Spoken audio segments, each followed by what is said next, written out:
मान लीजिए सर, लेकिन एक बड़ा वर्ग इस देश में ऐसा है जो गंगा को सिर्फ नदी नहीं मानता है, मां के तौर पर पूछता है। और सवाल इफ्तारी पार्टी का नहीं है, सवाल नाव पर जाकर वहां पर पार्टी कर लेने का नहीं है। और सवाल मैं कह रहा हूं, कई लोगों की यह चर्चा है कि सवाल सिर्फ अवशेष को फेंक देने का भी नहीं है। सवाल यह है कि भाई वीडियो बनाकर दिखा रहे हैं, चिढ़ा रहे हैं, सोशल मीडिया पर वायरल कर रहे हैं। सवाल यहां पर आकर उठता है कि उन लोगों की मंशा क्या है। राकेश जी, प्रश्न तो यही खड़ा होता है ना कि आज सरकार के अंदर कौन सी सरकार रहती है? सरकार वो रहती है जो इलेक्शन के ऊपर धर्म और मजहब की इन चीजों को गर्म करके इलेक्शन जीतना चाहती है। तो कैसे गर्म हो रहा है? सरकार वो रहती है जिसके लिए हम क्यों कह आपको लग रहा है गर्म हो रहा है? देश का हर, अब बोलने तो दीजिए। नहीं सर, मैं बोले दिया 2-3 मिनट आपने निर्बाध तरीके से बोला है। चंद्रमोहन जी हुए सुरक्षित नहीं है तो उसको हिंदू मुसलमान में कैसे बांट देती है? कौन बांट रहा है? क्यों कौन बांट रहा है? और क्यों आपको लगा कि बांटा जा रहा है? आप एक शब्द नौजवानों के लिए नहीं बोल रहे, कह रहे पार्टी मनाना था, इतना ही कह देते। चंद्रमोहन जी क्या कर रहे होते हैं? चंद्रमोहन जी आप इतना ही कह देते उन नौजवानों को लेकर कि भाई पार्टी मनाना था तो मनाओ ना कर चुपचाप शांति से चले जाते। वीडियो बनाकर वायरल करने की क्या जरूरत थी? इतना आप नहीं बोल पाए, आलोचना तो दूर की बात है।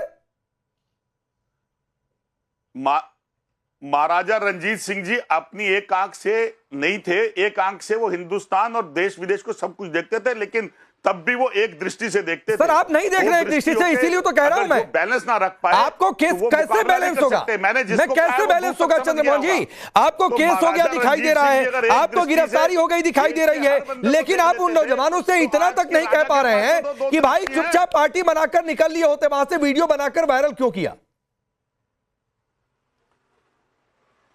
ये काम कानून का है, इस काम के लिए राकेश पांडे को चाहिए। तो जो पवन खेड़ा ने वीडियो जारी किया वो किसका काम है? सजा दिलवाए। जो आप बोल रहे हैं वो किसका काम है? तो सजा ही तो हो रही है। तो आपको दिक्कत हो रही है कि इफ्तारी में गिरफ्तारी हो जा रही है। बड़बोले बयान देकर देश के अंदर फिरका प्रस्त पैदा करना, ठीक है, हिंदू मुसलमान के मुद्दों को जागरण करना और हिंदुओं का अपमान करना और हिंदू लोगों को की हत्या करना और उसके ऊपर राजनीति करना, ये भारतीय जनता पार्टी को आता है। ठीक है, चलिए, तरुण की हत्या हो गई, आप लोगों की गलती। एसएन सिंह दिल्ली में होली विवाद के बाद माफी मांगने के बावजूद तो आप लोग धमकी दिलवा रहे हैं। इफ्तारी में गिरफ्तारी हो गई, यह भी आप लोगों की गलती। वो नौजवान बड़े मासूम हैं जिन्होंने वीडियो बनाया। आजकल तो बहुत आम सी बात है, ये फोन उठाया, सेल्फी खींचा, वीडियो बनाया, सोशल मीडिया पर डाल दिया, कोई गलती नहीं है।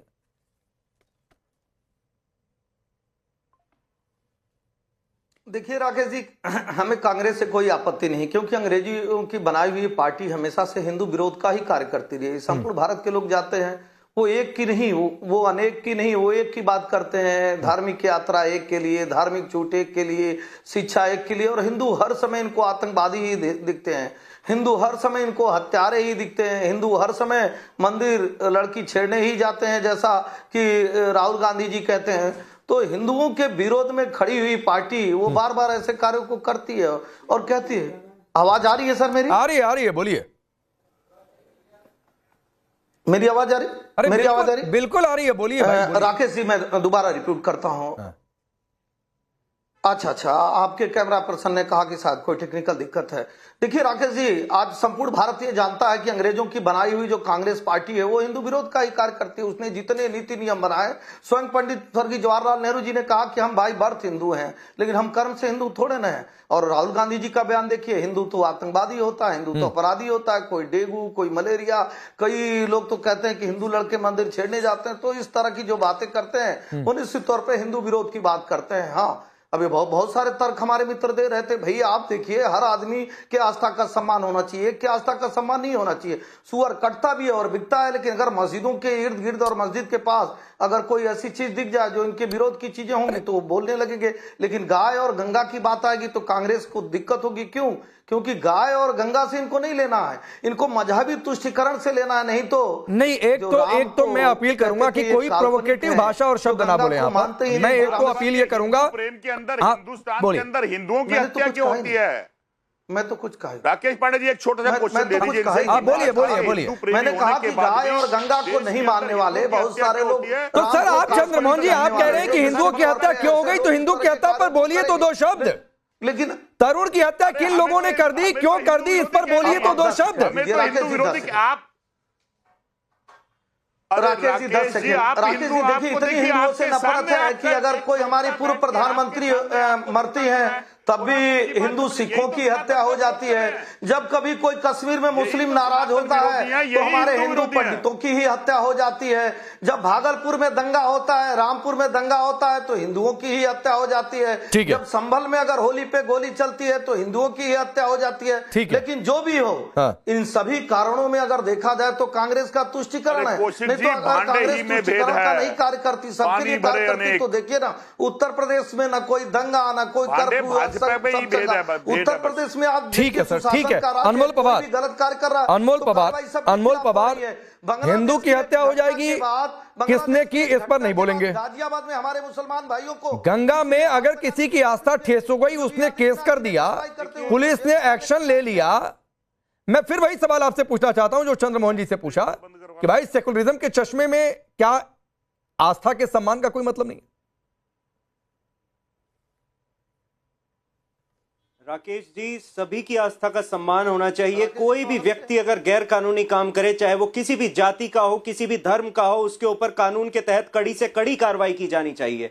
आपने तरुण का जिक्र किया, लेकिन मेरा यह मानना है, आप इतने वरिष्ठ पत्रकार हैं, जनता आपको सुनती है, अगर आप एक सवाल पूछें भाजपा के प्रवक्ता से कि दिल्ली में इनकी 4 इंजन की सरकार है, केंद्र में इनकी सरकार, राज्य में इनकी सरकार, दिल्ली पुलिस इनके अधीन, 12 साल से गृह मंत्रालय के अधीन दिल्ली पुलिस है, उसके बावजूद इस तरह की घटनाएं हो रही हैं। ठीक, ये जो नफरती राजनीति करते हैं भारतीय जनता पार्टी वाले, इनकी नाकारा दिल्ली पुलिस, निकम्मी सरकार, उससे सवाल किए जाने चाहिए। आज पालम में 9 हिंदू मारे गए हैं, जिंदा जले हैं बच्चे 4, लेकिन सवाल नहीं किए जा रहे इनसे कि आखिर क्यों इनकी लापरवाही की वजह से जो है दिल्ली के लोगों को खामियाजा भुगतना पड़ रहा है। ये जाति और धर्म के नाम पे राजनीति करना जानते हैं। अभी भाजपा के प्रवक्ता कह रहे थे कि हिंदुओं की आस्था का सम्मान नहीं होता। मणिकर्णिका घाट पे इन्होंने मंदिर तोड़े, गाय का मांस बेच के ये जो है पैसे कमा रहे हैं लाखों करोड़ों, तब नहीं हो रहा आस्था का अपमान हिंदुओं की, तब ये सवाल नहीं करेंगे। लेकिन इनका केवल एकमात्र उद्देश्य है कैसे इस देश में उन्माद फैलाया जाए, राजनीतिक रोटियां सेकी जाएं, लोगों को जाति और धर्म के नाम पे बंटवाया जाए। अनमोल पवार जी एसएन सिंह रिप्लाई करेंगे। एसएन सिंह 30 सेकंड आ रहा हूं, 30 सेकंड आ रहा हूं। राकेश जी 10, अरे आ रहा हूं, 30 सेकंड रुकिए तो आ रहा हूं। अनमोल पवार जी, भारतीय जनता पार्टी की सरकार है तभी उजाला सबके लिए, उज्ज्वला सबके लिए, किसान सम्मान निधि सबके लिए, गरीब कल्याण की योजनाएं सभी के लिए और सभी कार्य विकास के सभी कार्य सबके लिए। लेकिन कुछ सरकारें होती हैं कि कोरोना कालखंड में भी अगर 2 लोगों की मृत्यु हो जाती है तो के अग्रवाल जो हिंदू होते हैं 1 रुपया नहीं, और जो मुस्लिम होता है आम आदमी पार्टी की सरकार उनको 1 करोड़ देने का कार्य करती है। मदरसे से अगर कोई व्यक्ति पीड़ित होता है तो उसको करोड़ों रुपया देने का कार्य करती है, लेकिन अगर कोई पुजारी की मृत्यु हो जाती है तो पूछने का भी कार्य नहीं करती। इसलिए भारत की जनता ने भारतीय जनता पार्टी जो राष्ट्रवादी सरकार है उसको चुना, और जो तुष्टिकरण का कार्य करते हैं उनको दिल्ली से ठिकाने लगा। इसलिए हम कहते हैं कि भारतीय जनता पार्टी ने भारत की जनता की पारदर्शी, ईमानदार, जवाबदेह और जनता की सरकार है। इसलिए तीसरी बार भारत के लोगों ने भारतीय जनता पार्टी को अपना मत देके हमारे प्रधानमंत्री को प्रधानमंत्री बनाया। ठीक है, आपने बोल लिया। अनमोल पवार जी, आपने तमाम बातें कही, एसएन सिंह को जो जवाब देना था, लेकिन मैं कह रहा हूं तरुण की हत्या, आप दिल्ली में आपकी पार्टी रही सरकार में, तरुण की हत्या किन लोगों ने की उस पर कोई बोलेगा कुछ? देखिए, तरुण की हत्या जिन भी लोगों ने की, जो भी जिम्मेदार है, नहीं, जिन भी नहीं, कड़ी से कड़ी सजा, जिन भी नहीं, लेकिन आज जो ना ये जिन भी नहीं, ये जिन भी नहीं चलेगा, जिन भी लोगों ने की ये नहीं चलेगा, नहीं, ये फिर डबल स्टैंडर्ड है। राकेश जी, अपराधी होता है। अच्छा? वो चाहे हिंदू हो, चाहे मुस्लिम हो, चाहे सिख हो, चाहे ईसाई हो, अपराध का कोई धर्म नहीं होता। नहीं, हिंदू वाले में तो नहीं देखते कानून में लिखा है, कौन से फिर तो आप कहते हैं कि देखो रे माइनॉरिटीज के साथ क्या हो गया, मेजॉरिटी बवाल कर रहा है। में देखते हैं हमारा देश अच्छा चलिए, आपके हिसाब से अनमोल पवार, आपके हिसाब से अनमोल पवार, आपके हिसाब से दिल्ली में तरुण की हत्या, गंगा में गिरफ्तारी और उसके बाद ये इफ्तारी और गिरफ्तारी, ये सही एक्शन है कि नहीं आपके हिसाब से? तरुण की हत्या के बाद जो एक्शन हुआ या फिर बनारस में जो एक्शन हुआ, आपके हिसाब से सही है नहीं? देखिए, मैं यही कहना चाहता हूं कि जो भी व्यक्ति गैर कानूनी काम करता है, जो भी किसी की आस्था को ठेस पहुंचाता है, सर तो गैर कानूनी काम हुआ कि नहीं बनारस में? मैं आपसे ये जानना चाहता हूं अनमोल पवार जी, गैर कानूनी काम हुआ कि नहीं बनारस में? मैं ये जानता हूं कि आज जो 9 लोग मारे गए हमारे हिंदू सर, भाई, बनारस पालम में जो गैर जिंदा कानूनी जल के काम हुआ 4 कि नहीं? बच्चे जल गए, वो गैर कानूनी था। इस निकम्मी बनारस में भाजपा गैर कानूनी सरकार की काम तरफ हुआ से। कि नहीं? इस निकम्मी भाजपा आपकी सरकार नजर की में तरफ या से। आपकी क्या राय है उस पर? सही हुआ, गलत हुआ, गिरफ्तारी सही है या पांडे गलत है, जी, क्या है? मेरी ये राय है कि हाँ। पुलिस को तहकीकात पंजाब करके में जो भी आपकी अपराधी है सरकार में किसी भी राजवीर धर्म की का हत्या हो, उसे हो कड़ी से जाती है, कड़ी वो सजा निकम्मी देनी तो चाहिए। गिरफ्तारी किसी सही है को मतलब ना? सरकार में है। किसी अब को अखिल- नहीं बख्शना चाहिए। हाँ ठीक है, सुजाता पांडे आता हूं। अखिल स्वामी, दिल्ली में आपकी नजर में भी बनारस में जो गिरफ्तारी हुई सही है कि नहीं सही है? आपकी सरकार निकम्मी नहीं होती है। दिल्ली में आपकी सरकार देखिए, होती है, राकेश जी, अधिकारी की हत्या हो जाती एसएस सिंह, होल्ड हिंदू दो प्रकार के होते हैं। हाँ, सनातनी दो प्रकार के होते हैं। एक मेरे जैसे सनातनी होते हैं जो शुद्ध सनातनी होते हैं, अच्छा और कुछ फर्जी और ढोंगी सनातनी होते हैं अच्छा, जो आजकल भारतीय जनता पार्टी में बहुतायत पाए जाते हैं। हाँ देखिए, मैं काशी के अंदर पढ़ा हूं, हाँ। और उसी काशी के अंदर हाँ। महादेव की नगरी में हाँ। जिस आईआईटी से मैंने इंजीनियरिंग सन 73 में किया, तब आईटी था वो, उसी के अंदर एक कन्या के साथ आईआईटी की लड़की के साथ हाँ। भारतीय जनता युवा मोर्चा के 3 गुंडों ने व्यभिचार किया था और रेप किया था। ठीक। और उनका जो सारी सीसीटीवी होने के बावजूद 15 दिन के बाद अरेस्ट हुए थे। ठीक। बाद में उनको मध्य प्रदेश भारतीय जनता पार्टी के कार्यक्रम में भेज दिया गया था। ठीक। देखिए, मैं असली हिंदू हूं, मैं फर्जी हिंदू नहीं। सर, ये मैं आप राजनीतिक खुद को हिंदू नहीं। सर्टिफिकेट देते रहिए प्रोफेसर साहब। अरे आप खुद को सर्टिफिकेट देते रहिए कि आप शुद्ध सनातनी है, बाकी यहाँ पर जितने बैठे हैं वो नकली सनातनी है। तो सर, आप अपना सर्टिफिकेट वाला खेल करिए। आपने कितनी पढ़ाई की, कहां से पढ़ाई की? ये कोई नौकरी का इंटरव्यू नहीं चल रहा है कि आपका बायोडाटा मुझे चाहिए।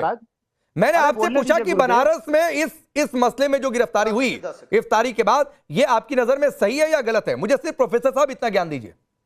देखिए, शंकराचार्य के बटुकों की चोटियां शंकराचार्य पर डिबेट नहीं हो रही है जाना, ये सनातन अखिल स्वामी जी। शंकराचार्य कह रहे हैं कि आप प्रोफेसर है ना, आप एग्जाम लेते होंगे। आज के एग्जाम में सवाल ये है कि ये बनारस में इफ्तारी जो हुई गंगा पर, ठेस पहुंच रही है, इसमें जो गिरफ्तारी हुई वो प्रोफेसर साहब की नजर में सही है या गलत है? मुझे सिर्फ इतना बता दीजिए। हिंदू हम अच्छे सनातनियों की भावना को ठेस। सर प्लीज सर, सब